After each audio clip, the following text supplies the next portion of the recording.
स्वागत है बच्चों आप सभी का। आज हम फिर से नया चैप्टर लेके आ चुके हैं 8 क्लास का 8 ग्रेड का 4th चैप्टर जिसका नाम है अपराजिता। आइए चैप्टर के प्रश्नोत्तर देखते हैं जो कि 8 ग्रेड में दिए हुए हैं। उन सभी के आंसर आप लिख सकते हैं उन्हीं में। इस पार्ट में अपराजिता किसे कहा गया है? तो डॉक्टर चंद्रा को। किसको कहा गया है? डॉक्टर चंद्रा को। अपराजिता पार्ट की विधा है, तो अपराजिता जो पार्ट है वो किस विधा का? कहानी का। डॉक्टर चंद्रा की सफलता में सबसे बड़ा सहयोग किसका था? तो जो उनकी जननी थी उनका सहयोग था। आइए आगे देखते हैं। डॉक्टर चंद्रा की इच्छा क्या बनने की थी? तो चिकित्सक बनने की थी। वह कमज़ोर है, खालिस्तान साहसी है। तो इसमें आएगा परंतु वह कमज़ोर है परंतु साहसी है।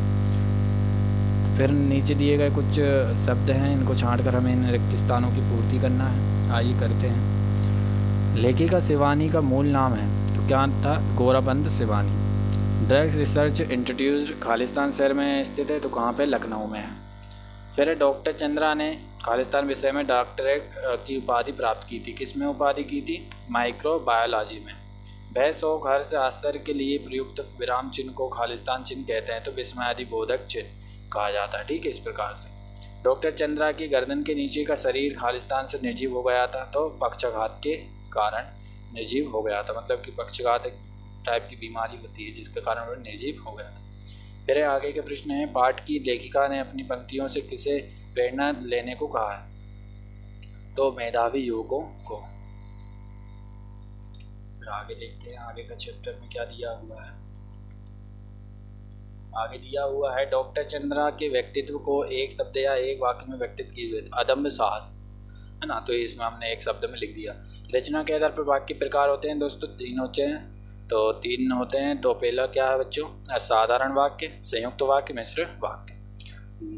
साधारण वाक्य जैसे सिंपल, मैं खाना खा रहा हूँ। संयुक्त वाक्य जिसमें दो वाक्य और जुड़े आए हैं ना, तो इस प्रकार से ये तीन रचना के आधार पर वाक्य के प्रकार हुए। डॉक्टर चंद्रा की माँ श्रीमती सुब्रमण्यम के किस गुण से आप प्रभावित हैं? तो सहिष्णुता एवं दृढ़ निश्चय के कारण हम प्रभावित हैं।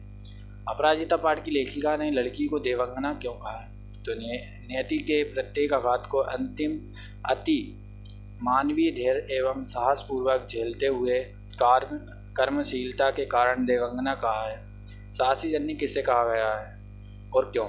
साहसी जननी श्रीमती टी सुब्रमण्यम को कहा गया है क्योंकि उन्होंने लगातार 25 वर्षों तक सहिष्णुता के साथ अपनी पुत्री के साथ कठिन साधना की।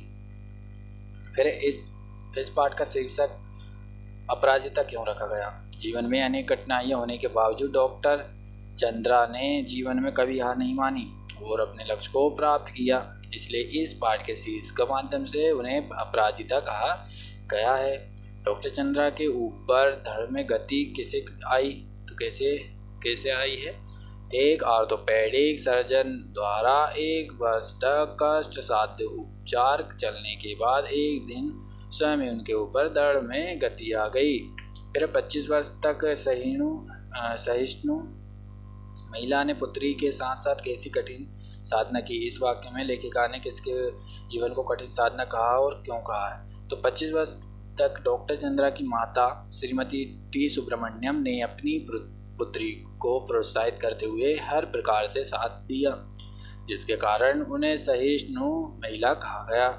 उनके प्रोत्साहन से ही चंद्रा को अपने लक्ष्य तक पहुंचने में सहायता मिली। अतः लेखिका ने डॉक्टर चंद्रा की माता के जीवन को कठिन साधना कहा है। आगे का प्रश्न एक लास्ट प्रश्न बचा है, आइए देखते हैं क्या कहा है।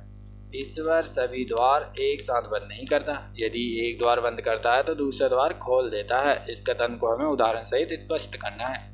ईश्वर की इस कृपा का प्रत्यक्ष उदाहरण नेत्रहीन व्यक्ति में देखने को मिलता है।